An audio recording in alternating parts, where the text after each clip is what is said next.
produtores que iniciaram o plantio da soja em novembro já estão terminando a colheita e iniciando o plantio da segunda safra, geralmente do milho, sorgo e outras culturas aqui na nossa região.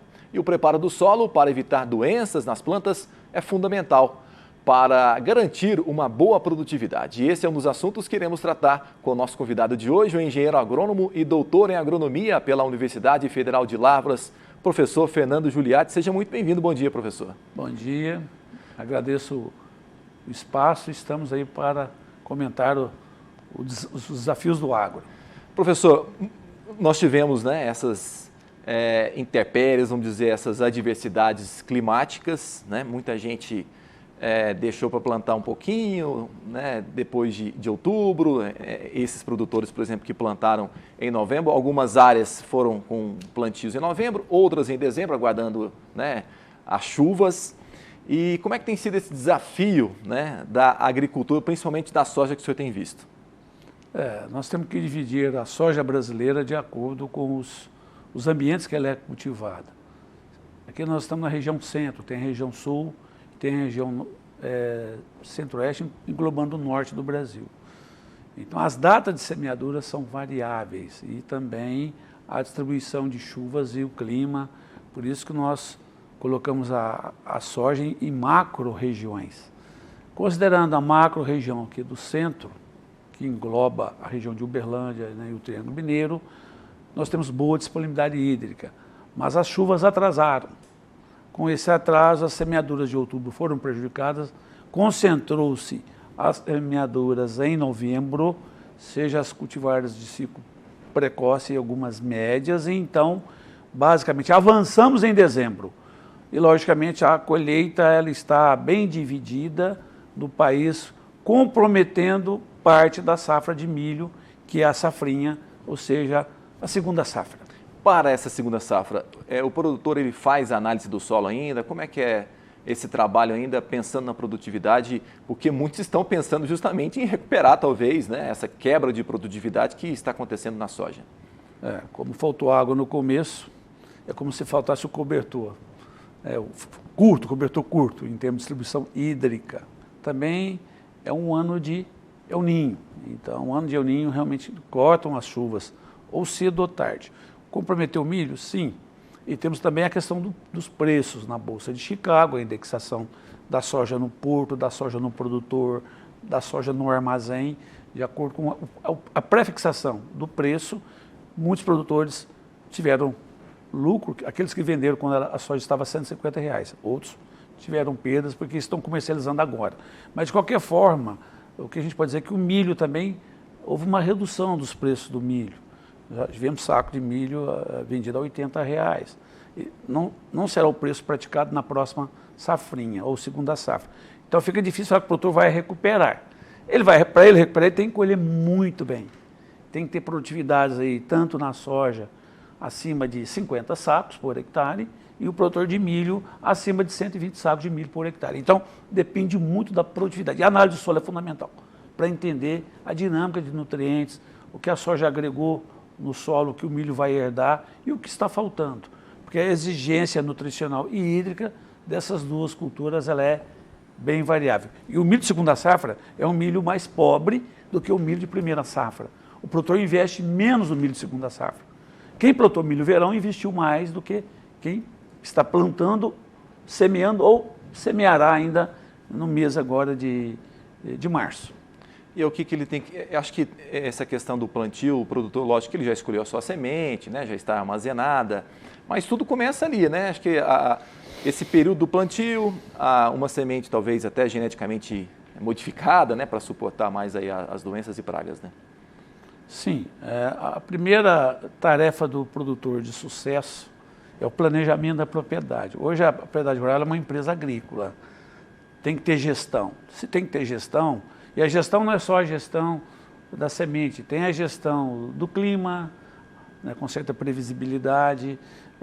Nós não podemos prever o microclima numa propriedade, mas o macro regional dá para ter certa previsibilidade. Prever a questão justamente de comércio, as relações internacionais, de alguma forma afetam o negócio.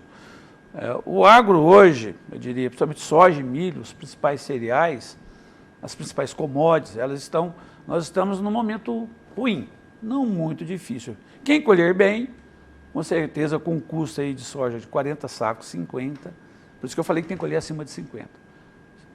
Milho, segunda safra, com um custo aí de 80 sacos, vai ter que colher acima de 80 sacos por hectare. A nossa média hoje é 55, por exemplo, sacos por hectare. Mas, a média de Uberlândia e região Triângulo, é a região que mais produz soja no Brasil. E também, junto com o sudoeste goiano, Montevidéu, Jataí, é uma região que temos as maiores produtividades de milho no Brasil. Produtividade. Então, que é uma região, além de ter um clima adequado às duas culturas, solos corrigidos em termos de fertilidade e tudo mais. Então, o que nós podemos dizer é que a produtividade é o fator de sinalização para o sucesso da propriedade. Professor, o senhor tem falado aí de todo esse cenário, né? Então, voltando um pouquinho aqui à questão da soja, ele tem aí, a gente já falou, né? O clima, a produção, esperando a produtividade, tem os custos, né? Que já foram absorvidos, o mercado, né? Dependendo aí, principalmente talvez da Bolsa de Chicago, e ele tem a possibilidade também de armazenar essa soja, né? De repente segurar até setembro, esperando melhores preços. Realmente é muito complicado, né? Você falou uma palavra muito importante. No simpósio da AproSoja Mato Grosso, eu estava lá como palestrante, discutimos dois fatores no simpósio. Porque o produtor de soja brasileiro é também produtor de milho, é soja de milho. Chama AproSoja, mas é soja de milho. Então, discutindo aqui dois fatores importantes nessa cadeia. O fator, além do clima, capacidade estática de armazenamento e pragas e doenças. Capacidade estática de armazenamento é o calcanhar de Aquiles do produtor de soja do Brasil. Hoje o pessoal armazena em silo bolsa, que não é a melhor forma de armazenamento. Quando temos uma super safra na região ou no município, às vezes se armazena inicialmente até a céu aberto, para depois escoar a produção. Então, veja bem, o grande problema do Brasil é resolver essa questão de infraestrutura. E armazenamento é tudo, porque o produtor pode programar a sua atividade e trabalhar preços aí locais e internacionais de forma mais tranquila para que a propriedade tenha menos oscilações no que diz respeito à questão de safra e comercialização. E tem um custo, né, do armazenamento que ele tem que colocar ali na sua planilha, né? Inclui esse custo, além do custo. Hoje a capacidade estática no Brasil é 40% do que se produz de grãos. Nós temos que ainda repor 60%. É muita coisa. Né? Vamos voltar a falar um pouquinho do plantio, então, da segunda safra, professor. Você tem visto aí, os produtores têm escolhido, talvez, algumas culturas de ciclos mais curtos? A segunda safra ou safrinha, a segunda safra é quando dispõe de boa disponibilidade hídrica e irrigação. A safrinha planta com o que Deus manda de chuva. Por isso que é importante tirar uma soja precoce e entrar com milho logo em seguida, para cobrir o período hídrico ainda até abril. Que abril cortam as chuvas aqui na região. E esse planejamento já foi feito, né? Eu falo assim, ele já está foi pensando feito. em planejar. É o milho mesmo, a próxima. É o milho, mas temos o sorgo. O sorgo constituiu uma boa opção. Pelo menos na safra passada, o sorgo foi uma boa opção. Porque ele, além de melhorar a capacidade biológica e física do solo, ele é menos exigente que o milho em termos de disponibilidade hídrica. O sorgo exige menos. Então, nessa questão toda, nós podemos dizer que temos o sorgo. Se pegarmos ou não a nossa região mais centro-oeste, Mato Grosso, eles têm outras culturas de opção. O trigo está crescendo muito aqui na região. Sim. Agora é um bom momento para o trigo, mas tem que ser trigo irrigado. O trigo não tolera qualquer estresse, ele não produz se não tiver água. Então, são culturas de ciclo mais curto e que o sorgo e o trigo, que podem, com certeza, complementar a renda do produtor e garantir para que ele fique na atividade com maior reserva econômica. E, logicamente, não são substitutos do milho, segundo a safra, mas são opções de mercado. E ele precisa ter um solo, né, bem adubado, né, e tantos outros manejos, né, justamente pensando... A adubação é a regra de tudo, né? E com certeza, na segunda safra do milho, nós vamos ter mais pragas e doenças. Interessante. Por quê? No sorgo também, porque o plantio de verão já foi feito. O milho está para colher ou ser colhido, o milho verão. as pragas migram, cigarrinhas, né, dos enfesamentos. Na soja tivemos o problema da anomalia no Brasil, que foi um problema mais recorrente no Mato Grosso. Esse ano pegou a região do Vale do Araguaia. Então, essas pragas e doenças ocorrem. Então, o produtor tem que trabalhar, né, país tropical. País tropical, as pragas e doenças não perdem, os ciclos são recorrentes e contínuos. Então, o agricultor tem que estar preparado também para o controle adequado de não só a fertilidade, a genética, a biotecnologia, mas também o controle bem planejado de pragas e doenças. E essas condições climáticas realmente, né, porque ninguém sabe o que vai acontecer, traz essas pragas, doenças que afetam aí essas lavouras e isso significa, né, menor produção e produtividade. Essa questão tem um grande climatologista brasileiro, o Dr. Morion. Eu sempre, quando eu tenho a oportunidade de encontrar com ele nos eventos, ele fala dessa questão do clima, né? O clima, ele é recorrente. Por exemplo, esse ano o corte de chuvas, que ocorreu em outubro, novembro, diminuiu algumas doenças e pragas na soja, que é o caso do chamado mofo branco. Ele não ocorreu, ano de El Niño ele não ocorre. Mas aí veio as pragas, veio a mosca branca, no Mato Grosso veio a tal da anomalia, porque o Mato Grosso ele tem temperaturas diurnas e noturnas mais altas do que a média aqui de Minas Gerais.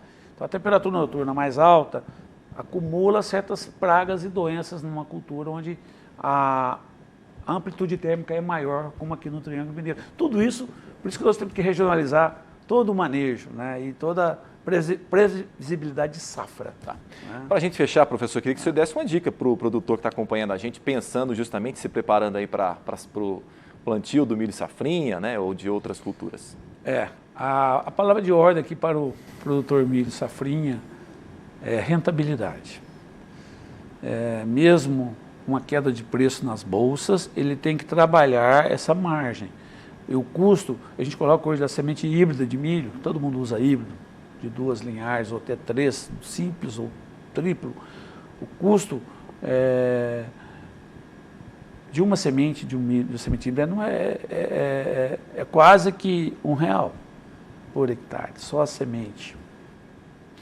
E então ele tem que colher uma espiga para aquela planta de no mínimo R$1,50 a R$2 até. Então essa é a conta que o produtor tem que fazer. E para isso, como tem mais pragas e doenças, tem mais cigarrinhas, tem mais doenças fúngicas, o controle, o manejo pós-semeadura tem que ser muito bem feito. Atentar para o controle das cigarrinhas que transmitem os enfesamentos mais cedo, antecipar esse controle já na fase vegetativa, né? Proteger a planta com inseticidas químicos e biológicos. E, logicamente, para as doenças, fazer a aplicação também mais cedo, principalmente, né, no caso aí dos fungos que vão ocorrer. Tem uma mancha de bipolares aí, está causando problema. Então, eu chamo a atenção, se ele quer rendimento, o milho responde muito a esses insumos, é a cultura que mais responde. O que ele colocar não é gasto, é investimento. Ele vai tirar retorno, vai sair de 100 sacos para 120 sacos, com um custo de aplicação desses produtos que protegem a planta de, no máximo, 3, 4, 5 sacos. Então, vamos investir. Investimento é retorno. E a disponibilidade hídrica vai depender de quando a soja saiu, se o milho vai entrar ou já entrou, porque com certeza em abril cortam as chuvas. Aquele que dispõe de irrigação, com certeza não vão sofrer na fase final de enchimento de grãos com alguma queda hídrica ou falta de água no solo. Tá bom, muito obrigado ao professor doutor Fernando Giuliatti participando aqui do programa. Obrigado, professor. Eu que agradeço, estamos à disposição e caso algum produtor queira entrar em contato conosco, aqui a TV Parnaíba tem o nosso contato, pode disponibilizar. Estamos aí para auxiliar o agro, auxiliar o nosso produtor a colher bem, porque o agro nesse país é tudo, é o que mantém esse país de pé e sempre em crescimento e desenvolvimento econômico. Tá bom. Muito obrigado ao professor Fernando Giuliatti.